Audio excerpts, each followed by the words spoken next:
Hello again everyone, Saka here, and welcome back to another episode of American Truck Simulator, the Colorado DLC.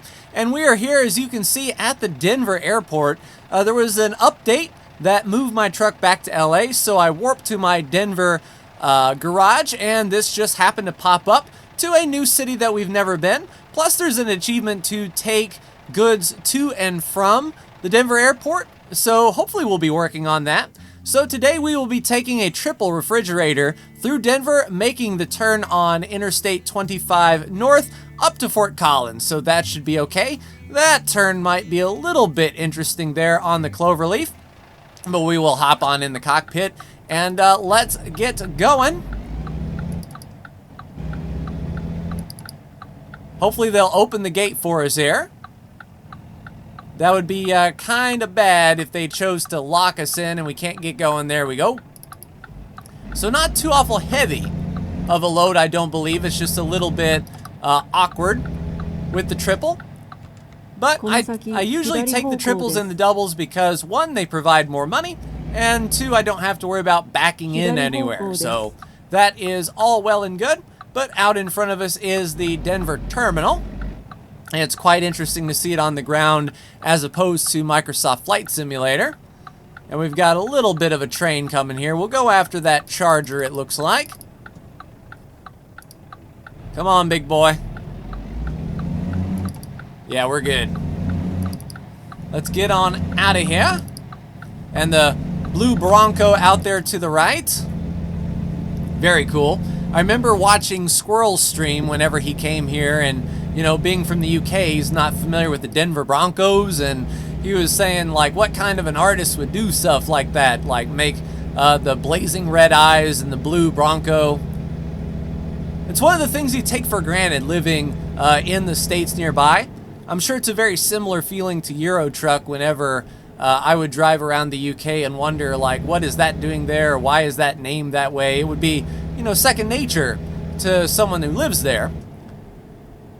As I'm sure the Denver Broncos are pretty second nature to anyone who lives near... Is it still Mile High Stadium? That's how out of touch with football I am. I remember, like, John Elway. And 1998, the reason I remember John Elway is because he was having as difficult a time winning the Super Bowl as Earnhardt was winning the Daytona 500. And the Broncos won it in 98, and Earnhardt said if the Broncos and Elway can finally win a Super Bowl, then there's no reason that he couldn't win a Daytona 500. So connecting that with NASCAR, that's the only reason I know that little bit of trivia. But in other news, how are you? Hopefully you're staying safe and well during these times. Pretty good myself, can't complain.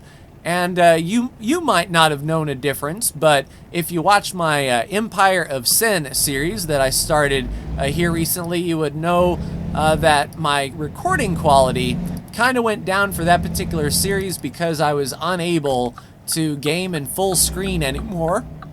So I was messing with OBS, trying to get screen capture settings just right, because I use NVidia Shadow Play to capture all of my video normally whenever I game. So it was a new thing for me to learn OBS and get videos recorded, but I'm happy to report that it was indeed, as I thought, the power supply that was going out on my computer. The power supply itself was probably in the realm of 7 to 8 years old. I built this gaming PC a long time ago, way before I started doing YouTube. And like I was saying, it was making some weird electrical noises, like a high pitch, not like a scream, but one of those, like if you ever have like an electric motor that just runs and you sort of hear the squeaking that goes along with that. That's what my power supply was doing whenever I booted up a game. So I took off the cover, booted up a few different games, put them in even windowed mode.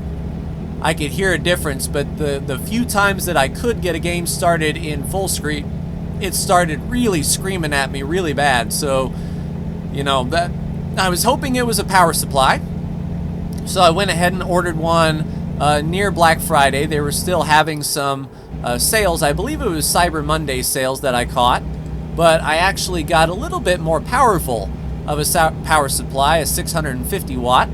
I was running 600, but I've upgraded a few components since then, and I think the extra 50 watts would go a long way. And yeah, put this in full screen. I put ESO in full screen. Oh crap, right lane is ending. Well, come on there, Mustang. Do your thing so I can get on over. Oh, Camaro. Okay. I'm sorry if I offended you. But yeah, I put Baldur's Gate 3 on full screen, ESO on full screen, ran this at full screen, and no issues. It really reared its ugly head whenever I tried to play Project Cars with Brandon. He got a brand new PC and he wanted to put it through its paces, as his older PC wouldn't have run Project Cars 2 as good as possible. But now he's got a very stout rig and he wanted to give it a go, and I tried to boot up, and as soon as it would go to the race weekend, the pit road, it would just shut down without warning. Just, it's almost like someone hit the reset button on the PC tower and it would just restart Windows, like, you know, nothing ever happened. So just on a whim, I said, you know what, maybe it's pulling too much power. Let me try to go windowed mode and lower the screen resolution, and sure enough, I was able to race that night on a windowed 1080p Project Cars 2, but I knew I didn't want to do windowed mode forever. I like my games full screen. I wouldn't have got this big old monitor if I wanted. Oh really? You're gonna make me go to the right anyway. Alright, so we're at 1 hour 7 minutes. What is this going to do to our overall time? I think we might be able to... Yeah, there's really no way to fit through there. Alright, so we gained an hour. But that's not bad. I think we're going to be in the clear. So we'll just roll with this for the time being. Yeah, I forgot to turn off those dynamic events. We could have just kept right on going, but hopefully this means we'll be seeing some scenery we haven't seen before. So all in all, it's not bad. I still think we're going to make delivery time just fine. And looking at the route, it didn't try to send us back to where we came from. That is the worst whenever you have to go around an incident like that and it tells you to like do a U-turn a mile up the road and come back up that intersection. It's like, dude, I would have taken that intersection if I could have. But this looks like it's going to take us around the other way to Fort Collins, and that's fine. We have been on this particular road before.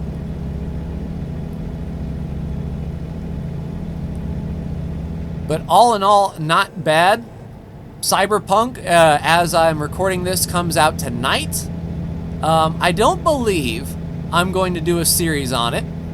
I don't think I'm going to play it for the channel, as I believe that's a game that would be better streamed. Just like the being able to sit and play for like a very long extended period of time and not have to worry about it. I don't want to keep an eye on the clock, play for like 30 minutes, get the recording shut down, load it up, play for another 30 minutes. Games like that, you want to not break the flow. And if like you're running out of time for a video and you're not at a good stopping place, it seems kind of abrupt. And I mean, a lot of people, gamers on YouTube, do long form content, 2-hour blocks, 3-hour blocks, but unfortunately they are full-time YouTubers and I'm not. And I can't dedicate like that much time to a record and rendering session, so I'll probably play it on my own. Maybe do a review. There's going to be a few patches that's going to come out day 0 on release day, and then the next day I believe there's another update as well that will be coming. So I'm not going to, you know, get it at midnight and spend a good block of time in it just to have the game update literally the next day. I'm kind of paranoid about that sort of thing, just in case some of the bugs that they address in those fixes can only be seen on a brand new game. Seems better to just, start fresh, which is what I want to do. Give the developers some time to get the initial bugs taken care of. If any quests are broken, certainly players are going to find that over the next few days, and they'll be able to get a fix. Alright, so we're going back the way we came, but I didn't see the route sort of point us back to that intersection that we went around. So hopefully we're going to catch another highway and sort of go around that area. Or shoot, we might be on these dirt roads for a bit. Who knows? Yeah, it looks like this lane is ending here.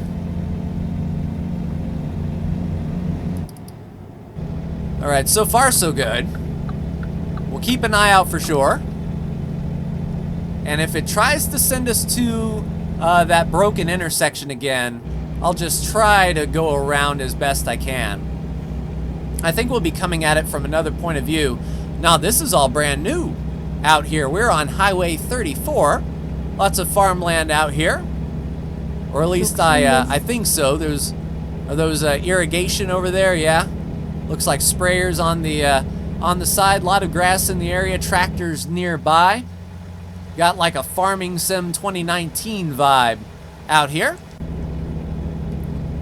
And speaking of which, Farming Sim 19 actually came out with a free update today that sort of changes the way you play the game, allowing you to analyze the quality of your soil.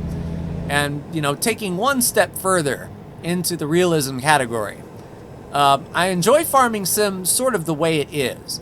Not too awful hardcore simulation, like not study level, to use like a flight sim term. I know a lot of players would like to see seasons in the base game. A lot of players want to see mud that you would see in either Mud Runner or Snow Runner, like really deflecting, really digging into the mud. As that's a big essential part of farming. But I don't think that should be Farming Simulator's focus. If I'm making a point, that should be its own game. It should be dedicated to be, say, a true farming sim. And I know that's going to be confusing because, like, Farming Sim isn't a sim, but something that would revolutionize the physics would be a sim and wouldn't be called Farming Sim. But I don't know, maybe I'm just weird. Maybe I like Farming Sim for its chill quality and not like high pressure situations. It's one of those things that, like, if I wanted to get out there in the dirt and have to deal with snow and rain and thunderstorms, I'd be an actual farmer. If that makes sense. Like, I kind of like my simulations kind of like this, where it's not too hyper-realistic. You get the feeling of doing it, but you don't actually have to worry too much about it. I know, we're pulling into a way station there.